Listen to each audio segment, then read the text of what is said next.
Dear student, good morning. Today topic Indian Constitution.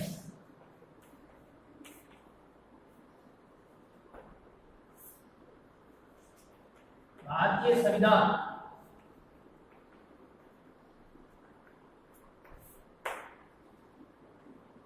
Indian constitution भारतीय संविधान। किसी देश को संविधान बनाने की आवश्यकता क्यों पड़ी? जिस प्रकार अपन एग्जाम्पल के माध्यम से समझ सकते हैं, ये एक क्लासरूम है। क्लासरूम को सुव्यवस्थित सही ढंग से चलाने के लिए अपन एक क्लास मॉनिटर की व्यवस्था करते हैं। उस मॉनिटर का काम होता है कि क्लास के अंदर कोई बच्चा टीचर की विदाउट क्लास के अंदर होने पर कोई शरारत करता है या कोई ऐसी बदमाशी करता है तो उसकी शिकायत टीचर को करें, ताकि व्यवस्था क्लास की बनी रहे। उसी प्रकार किसी भी देश को संविधान की आवश्यकता इसलिए पड़ी, देश को सुचारू रूप से सही ढंग से सिस्टमेटिक ढंग से चलाने के लिए कुछ नियम कायदों की जरूरत होती है। वो एक नियम कायदे बनाए जाते हैं, ऐसी किताब बनाई जाती है जिसके अंदर नियम कायदे लिखे होते हैं। तो संविधान एक ऐसी कानून की किताब है जिसके अंदर राज्य के सिद्धांत लिखे गए हैं और उन नियमों के अनुसार देश को चलाया जाता है। अब जिन देशों में संविधान बनाने से पहले देश कैसे चला जाता था उसके बारे में भी प्रावधान है, लेकिन संविधान की आवश्यकता इसलिए पड़ी देश को सुचारू सही ढंग से चलाने के लिए। अब देखो, अपने देश में संविधान बनने से पहले अंग्रेजों का शासन था, तो उस समय जो कानून होते थे वो कानून जो होते थे वो मनमाने तरीके से बनाए जाते थे। जबकि अब अपने देश में संविधान बना है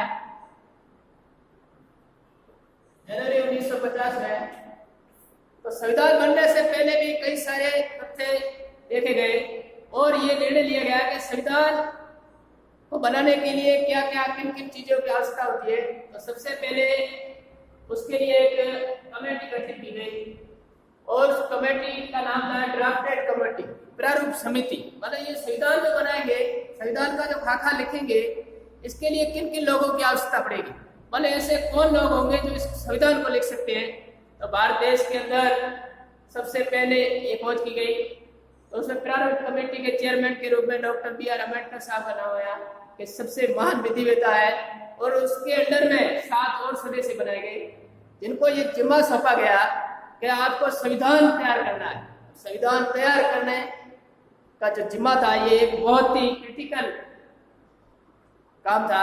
अब उन लोगों ने जी तोड़ मेहनत करके अपने देश के संविधान के लिए लिखने के लिए सबसे पहले उन्होंने दूसरे देशों के संविधान को टटोला और उनको पढ़ा कि कौन से देश के संविधान में कौन सी अच्छी बात है जो अपने देश के संविधान में डाली जाए, ताकि अपने देश का संविधान एक बहुत ही महत्वपूर्ण और अच्छा संविधान कहलाए। तो उन्होंने अमेरिका के संविधान, फ्रांस का संविधान, कनाडा का संविधान, साउथ अफ्रीका का संविधान, ऑस्ट्रेलिया का संविधान, जापान का संविधान, इंग्लैंड का संविधान, सभी देशों के संविधानों को सबसे पहले उन्होंने स्टडी किया, पढ़ा कि कौन से देश के संविधान में कौन सी अच्छी बात है जो अपने देश के संविधान में डाली जाए। तो अमेरिका के संविधान को पढ़ने से अमेरिका के संविधान में अपने जो फंडामेंटल राइट है, जो मौलिक अधिकार जिसको कहते हैं, जीवन में जो सबसे अपने इम्पोर्टेंट है मौलिक अधिकार, जिनके बिना अगर अपना जीवन भी संभव नहीं है, तो मौलिक अधिकार अपन ने जो लिए वो लिए यूएसए के संविधान से। उसके बाद सबसे इम्पोर्टेंट चीज है दोहरा शासन, अपने यहाँ कनाडा से लिया, संसदीय विशेष अधिकार इंग्लैंड के संविधान से लिए, अपने देश की जो प्रीलिम्स है प्रस्तावना वो ऑस्ट्रेलिया के संविधान से ली। हम भारत के लोग भारत को संपूर्ण प्रभुत्व संपन्न समाजवादी गणतंत्र बनाने के लिए आज ये जो अपने संविधान खोलने से पहले पन्ने पर है तो प्रस्तावना वो अपने देश में, अपने देश के संविधान में ऑस्ट्रेलिया के संविधान में प्रस्तावना है वो ली गई। उसके अलावा बाकी जो भाग बचा है वो अपने देश में संविधान बनने से पहले भारत शासन अधिनियम 1935 का जो अधिनियम चलता था उसके तहत देश चलता है, उसमें भी 50% के करीब हिस्सा लिया गया है। तो किसी देश को संविधान की आवश्यकता क्यों पड़ी?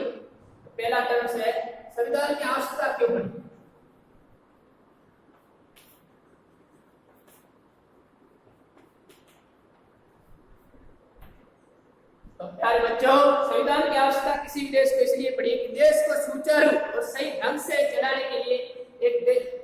देश को संविधान की आवश्यकता पड़ी थी। अब संविधान क्या है, नंबर 2,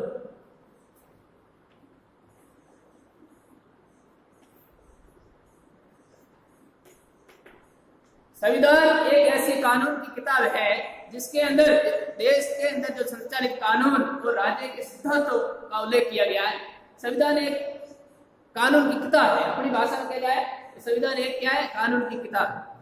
अब मुख्य रूप से अपन आते हैं टॉपिक के ऊपर, भारतीय संविधान में संविधान के प्रमुख लक्षण, भारतीय संविधान के प्रमुख लक्षण। अब लक्षण की बात करें, जैसे अपन इस क्लासरूम की बात करते हैं, इस क्लासरूम की क्या विशेषता है, तो अपन क्या कहेंगे, इस क्लासरूम के अंदर 30 टेबल स्टूडेंट है, ये तो तस्वीरें हैं, ट्यूबलाइट है। तो संविधान के अंदर जो लक्षण है, संविधान के अंदर किन किन बातों का उल्लेख किया गया है मुख्य रूप से, तो संविधान के अंदर मुख्य रूप से बातों का उल्लेख किया गया है। उनमें नंबर 1 है संघवाद, फेडरलिज्म। पहला पॉइंट आता है संघवाद। अब इस संघवाद शब्द को समझने के लिए अपन बात करते हैं फेडरलिज्म, ये 2 शब्दों से बना है। अब इसका अर्थ होता है, संघवाद का अर्थ होता है दोहरा शासन। अपने देश में संघवाद है, मतलब केंद्र के अंदर जो सरकार है वो अलग सरकार है, प्रांतों की जो सरकार है वो अलग सरकार है। मतलब यहाँ भारत के अंदर संविधान की पहली विशेषता है संघवाद, मतलब भारत देश के अंदर दोहरा शासन है। ये संविधान का एक तरफ से अपवाद है, लेकिन अपने यहाँ दोहरा शासन है, मतलब केंद्र के अंदर जो सरकार है वो अलग सरकार है, प्रांतों के अंदर जो सरकार है वो अलग सरकार है। इनको जो कानून बनाने का अधिकार होता है वो भी इनको अलग अलग शक्तियों के तहत दिया जाता है। जिस प्रकार अपने यहाँ सूचियां हैं, 3 प्रकार की सूचियां होती है, सब सूची, राज्य सूची और समवर्ती सूची। तो इनमें जो संघ सूची होती है उस पर प्योर केंद्र सरकार कानून बना सकती है, और राज्य जो सूची होती है उस पर स्टेट गवर्नमेंट कानून बना सकती है, और समवर्ती सूची जो होती है उस पर राज्य सरकार और केंद्र सरकार दोनों उस पर कानून बना सकती है। और जब इस मामले में कोई विवाद हो जाता है तो उनमें से समवर्ती सूची पर जो कानून बनाया जाता है, तो संघ सरकार जो कानून बनाती है वो कानून मान्य किया जाता है। अब नंबर 2 देखते हैं अपन, संघवाद के अलावा नंबर 2 संसदीय विशेषाधिकार। संसदीय विशेषाधिकार अपने यहाँ देश में जो देश की सर्वोच्च कानून निर्माण करने की जो संस्था है वो क्या है, संसद है। संसद, अब संसद किन किन लोगों से मिलकर बनती है, उनके विभिन्न अंग क्या है, संसद के अंदर कौन कौन लोग बैठते हैं।